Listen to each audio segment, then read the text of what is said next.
UFC meluncurkan sistem peringkatan terbarunya pada hari Senin dengan peringkat meta yang digerakkan oleh AI sebagai fitur utama. Dana White diketahui dari sejak lama berupaya memperbaiki sistem pemeringkatan UFC sebab ia tidak setuju dengan cara panel media memberikan pemeringkatan. Sebelumnya anggota media dari 22 publikasi membentuk panel pemungutan suara. Setiap minggu, para panelis mengirimkan 15 petarung terbaik mereka untuk setiap divisi, termasuk peringkat pound per pound yang dinilai berdasarkan hasil minggu sebelumnya. Peringkat mereka dikumpulkan dan dirata-ratakan untuk menghasilkan peringkat resmi. Hanya petarung yang dianggap aktif oleh UFC yang akan dipilih. Sejak tahun 2024, Dana White telah memunculkan gagasan pemeringkatan berbasis AI yang dianggap sebagai jawaban perdebatan tentang panel pemeringkatan. Lalu, pada tahun 2025, Presiden UFC tersebut bergabung dengan Dewan Direksi Meta. Kemudian melalui unggahan video Instagramnya, Dana White mengumumkan bahwa UFC telah menjalani kemitraan dengan Meta untuk meningkatkan pengalaman penggemar dan memperkenalkan peringkat berbasis AI. Barulah pada press conference pasca UFC Vegas 119, Dana White kembali membahas perubahan format peringkat UFC terbaru yang akan segera dirilis, dan memperkirakan bahwa kedepannya landscape media akan semakin terkonsolidasi dengan layanan streaming mengambil alih peran utama. Tak lama dari acara tersebut, melalui siaran pers yang dikeluarkan pada hari Senin, Dana White memperkenalkan sistem pemeringkatan baru yang disebut peringkat Meta UFC. Peringkat Meta UFC akan dihitung dan diperbarui secara otomatis pada hari Senin setelah acara resmi UFC. Untuk menentukan peringkat atlet individu, sistem ini menggabungkan pemodelan statistik dan pembelajaran mesin dengan keahlian mendalam dari UFC. Sistem ini mengevaluasi serangkaian metrik objektif yang komprehensif, termasuk probabilitas hasil, jenis kemenangan, lintasan pertarung, dan sensitivitas kelas. Dikutip dari laman CBS Sports, penjelasan peringkat Meta UFC sebagai berikut. Pertama, kemenangan tetap menjadi syarat terpenting untuk melaju di divisi yang lebih tinggi. Kedua, sistem peringkat baru ini memberikan bonus kepada atlet aktif. Petarung yang lebih sering bertanding akan mendapatkan peningkatan skor. Yang ketiga, sistem baru ini tidak membeda-bedakan terkait ketidakaktifan, cedera, kehamilan, perpindahan divisi, dan perselisihan kontrak diperlakukan sama dalam hal penurunan peringkat petarung. Yang keempat, peringkat baru akan diluncurkan tanpa peringkat pound per pound karena akan membutuhkan model yang sama sekali berbeda untuk beroperasi. Menurut Dana White, formula tersebut memberi penghargaan kepada petarung yang baru saja meraih kemenangan KO atau kemenangan atas lawan yang berperingkat lebih tinggi atau lebih rendah. Dengan harapan peringkat Meta UFC memastikan penempatan seorang petarung secara akurat, mencerminkan performa kompetitif. Dengan harapan peringkat Meta UFC memastikan penempatan seorang petarung secara akurat, mencerminkan performa kompetitif mereka yang sebenarnya di dalam oktagon. UFC menegaskan kembali bahwa model ini menawarkan prediksi hasil yang lebih akurat daripada panel media sebelumnya. Tidak semua kemenangan atau kekalahan diperlakukan sama. Dalam peringkat Meta UFC, mengalahkan lawan yang berperingkat lebih tinggi memiliki bobot lebih besar daripada mengalahkan lawan yang berperingkat lebih rendah. Dan kemenangan telak atas petarung peringkat 5 besar merupakan sinyal yang lebih kuat daripada kemenangan tipis atas lawan yang tidak berperingkat. Sistem ini juga memperhitungkan kekinian, dengan pertarungan yang lebih baru memiliki bobot lebih besar sambil menerapkan penalti ketidakaktifan bagi petarung yang tidak bertanding dalam jangka waktu yang lama. Dengan mengandalkan data pertarungan yang terukur secara eksklusif, peringkat Meta UFC memastikan penempatan seorang petarung secara akurat, mencerminkan performa kompetitif mereka yang sebenarnya di dalam oktagon. Tidak ada yang lain. Mantan juara interim kelas ringan UFC, Dustin Poirier, telah ditangkap karena mabuk di tempat umum di Georgia. Insiden itu terjadi pada hari Minggu 21 Juni, yang bertempatan dengan Hari Ayah. Poirier kemudian menggunakan media sosial untuk mengeluarkan pernyataan singkat yang tampaknya sebagai tanggapan atas berita yang tersebar. "Aku sayang kalian semua, aku sedang berusaha memperbaiki diri." Dana White menanggapi keluhan Alex Pereira terhadap keputusan wasit di UFC White House. Alex Pereira gagal dalam upayanya untuk menjadi juara 3 divisi setelah ia menderita kekalahan TKO di ronde kedua dari Cyril Gane. Setelah pertandingan tersebut, Alex Pereira mengklaim Gane curang dengan melakukan pukulan ilegal ke bagian belakang kepalanya dan mengecam wasit Hebden karena tidak mengambil tindakan apapun. Dalam sebuah video Instagram berbahasa Portugis, Pereira mengemukakan keluhannya. "Saya rasa jika bukan karena pukulan-pukulan itu, saya tidak akan berada dalam situasi itu saat pukulan jab mendarat. Saya jatuh dan memegang kakinya, melempar siku dan pukulan. Orang itu putus asa. Dia mendaratkan pukulan yang bahkan tidak bisa dipercayai, dan kemudian dia ingin mengakhiri pertarungan apapun caranya. Wasit ada di sana menyaksikan. Orang itu memukul saya jatuh, dan dia mulai melempar pukulan. Wasit melihat itu pukulan ilegal, tapi di sana berpikir, "Bro, bagaimana saya bisa menghentikan pertarungan ini?" Hal yang tak jauh berbeda disampaikan oleh Chael Sonnen. Legenda UFC ini mempertanyakan kurangnya konsekuensi atas dugaan serangan ilegal yang dilakukan Ciryl Gane terhadap Alex Pereira.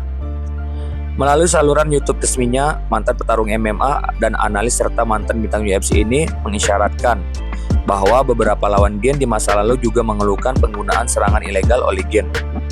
Juara kelas berat kita saat ini, Tom Aspinall, mengatakan bahwa pukulan-pukulan itu ilegal. Mantan juara Junior Dos Santos yang merupakan lawan Ciryl mengatakan bahwa pukulan-pukulan itu ilegal. Ciryl menggunakan serangan siku ilegal, dan semua orang yang melihatnya tahu bahwa serangan siku itu ilegal. Jika kita memiliki rekaman video ini dan teknik ilegal itu terlewatkan, siapa yang salah? Jadi mengapa tidak ada tindakan yang diambil? Mengapa hal ini tidak perlu ditinjau? Jika memang perlu ditinjau, menurut Anda apa hasil yang adil? Menanggapi kontroversi yang terjadi, Dana White membahas situasi tersebut selama konferensi pers pasca pertandingan UFC Fight Night 279. Meskipun CEO UFC tersebut tidak sepenuhnya menyalahkan Dan, ia mengakui kemarahan Pereira sebagai hal yang wajar. Jika Anda menonton pertarungan itu, tidak dapat disangkal bahwa ia terkena beberapa pukulan di bagian belakang kepala. Tetapi di tengah aksi, ketika itu sedang berlangsung dan para petarung berguling-guling mencoba untuk keluar dari situasi tersebut, terkadang pelanggaran terjadi. Mungkin Dan seharusnya mengatakan, "Perhatikan bagian belakang kepala," atau memperingatkannya, atau sesuatu seperti itu. Tapi saya tidak tahu. Saya dapat memberitahu Anda ini. Alex Pereira bukanlah seorang pengeluh, dan Alex Pereira tidak mengeluh tentang hal-hal atau membuat alasan setelah pertarungan. Jadi saya harus percaya bahwa dia percaya itu, bahwa dia benar-benar percaya itu benar. Masih harus dilihat apakah kubu Pereira akan benar-benar mengajukan banding untuk membatalkan hasil tersebut. White mengatakan bahwa bukan kewenangannya untuk mengomentari keabsahan pertandingan. White mengatakan bahwa bukan kewenangannya untuk mengomentari keabsahan banding, tetapi menegaskan kembali bahwa jika Pereira begitu keras menentang apa yang terjadi, maka hal itu tidak boleh mudah diabaikan.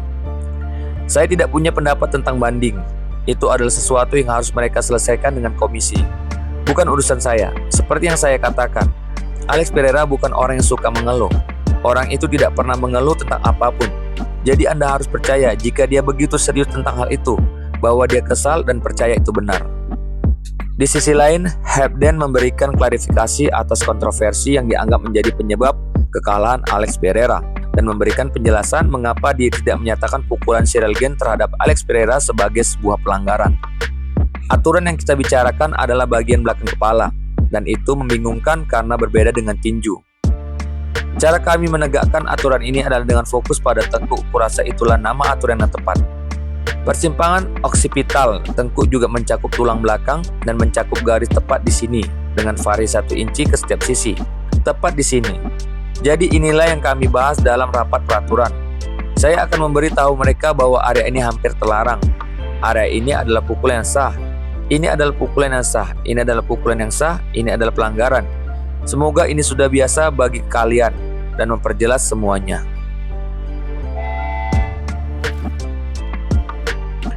Justin Gaethje menolak pertandingan ulang secara langsung dengan Ilia Topuria. Namun, ketika ia siap kembali ke oktagon, kemungkinan besar ia tidak akan melawan Ilia Topuria. Setidaknya, sampai El Matador meraih kemenangan lagi. Kata Gaethje baru-baru ini di podcast The Joe Rogan Experience. Saat ini saya berencana untuk tidak melanjutkan. Tidak ada sesuatu yang alami dalam diri saya yang merasa ini sudah berakhir. Saya tidak bisa mengatakan bahwa saya sudah punya nama. Ilia tidak akan mendapatkan pertandingan ulang. Dia bisa mencoba, tetapi dia tidak akan mendapatkannya. Dia menyerah di sudut ring. Saya menghentikannya 2 kali. Apalagi yang harus saya lakukan? Peluangnya sangat kecil untuk itu saat ini. Saya harap dia bisa bangkit kembali. Dan saya tahu dia memiliki kemampuan untuk menjadi juara lagi. Namun hal yang sama berlaku untuk Tony Ferguson. Saya tidak menghancurkan kepercayaan diri Tony Ferguson. Saya mengubah persepsi lawan-lawannya terhadap dirinya. Dan itu adalah faktor besar ketika Anda masuk ke sana. Sebelum ini, dia adalah orang yang tidak bisa Anda kalahkan, yang tidak bisa Anda taklukkan, yang tidak bisa Anda atasi. Dan begitu saya menunjukkan kepada orang-orang bahwa yang perlu Anda lakukan hanyalah melewati itu, maka tidak ada seorang pun yang akan masuk ke sana dengan berpikir bahwa dia tak terkalahkan sekarang. Dan itulah identitasnya. Itu akan menjadi tugas yang sangat sulit baginya untuk melawan orang-orang yang tidak takut padanya. Alexander Volkanovski akan menerima pertarungan perebutan gelar juara kelas ringan UFC melawan Justin Gaethje. Alexander Volkanovski berpikir dia masih harus bekerja lebih keras sebelum mendapat kesempatan ketiga untuk menjadi juara UFC di dua divisi. Tetapi gagasan itu mulai terlintas di benaknya. Volkanovski mengakui bahwa dia mungkin tidak masuk dalam perhitungan saat ini. Tetapi jika dia berhasil melewati pertahanan gelar yang diharapkan melawan Movsar Evloev akhir tahun ini, maka perspektifnya bisa berubah. Kata Volkanovski di saluran YouTube-nya, "Apakah saya akan naik kelas?" Orang-orang bertanya kepada saya, "Apakah Anda akan melakukannya?" "Tentu saja saya akan melakukannya. Saya akan menerimanya jika saya merasa pantas mendapatkannya. Anda telah melihat ketika saya mempertahankan sabuk saya 5 kali. Sebelumnya saya meminta gelar juara ganda, dan kemudian bertarung dengan Islam. Begitulah adanya, saya kehilangan sabuk, mendapatkan sabuk itu kembali, mempertahankannya melawan Diego Lopez. Apakah itu menempatkan saya pada posisi untuk mendapatkan kesempatan lain? Saya tidak akan memintanya. Saya adalah juara seperti itu. Saya pikir Anda perlu mendapatkannya. Tetapi jika UFC ingin menawarkannya, tentu saja. Lihat dua pria berusia 38 tahun bertarung di divisi kelas ringan. 100% tentu saja saya mau." Kemudian ketika membahas siapa lawan yang tepat untuk Justin Gaethje berikutnya, Volkanovski berpendapat bahwa Arman Tsarukyan saat ini adalah penantang kelas ringan teratas yang sah dan akan menjadi pilihan yang tepat untuk pertahanan pertama Gaethje. Meskipun demikian, Volkanovski mengakui bahwa sifat Tsarukyan yang sulit diprediksi selalu bisa menjadi variabel yang menguntungkannya. Arman seharusnya menjadi yang berikutnya, tetapi ketika Anda tidak melakukan apa yang disukai UFC dan tidak menjadi orang yang loyal kepada perusahaan, Anda bisa dihukum karenanya. Kita lihat saja apa yang akan terjadi.